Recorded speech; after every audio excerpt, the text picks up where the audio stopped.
বন্ধুরা, আজ আপনাদের জন্য যে রেসিপিটা এনেছি সেটা খুব সাধারণ একটা রেসিপি। আমার এই মুড়িটা পুরোই নেতিয়ে গিয়েছিল কৌটায় থাকতে থাকতে, সেই জন্য মুড়িটা একটু কাঠখোলায় ভেজে নিয়েছিলাম। ভেজে নেওয়ার পরে ওই কড়াইতে একটু ঘি দিয়ে সেই ঘিয়ের মধ্যে একটু চানা ডাল আর একটু বিউলির ডাল দিয়েছিলাম।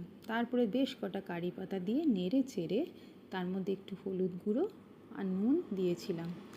এরপরে এর মধ্যে ওই ভেজে রাখা মুড়িটা অ্যাড করে দিয়েছিলাম।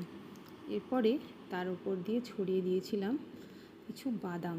যদিও বাদামটা কেনা, আপনারা চাইলে কাঁচা বাদাম তেলে ভেজে এর সঙ্গে মিশিয়ে দিতেই পারেন এবং চাইলে আরও ঝুরি ভাজা বা চানাচুর অ্যাড করতে পারেন। আমি সেসব কিছুই করিনি, খুবই সিম্পল পদ্ধতিতে বানিয়েছি।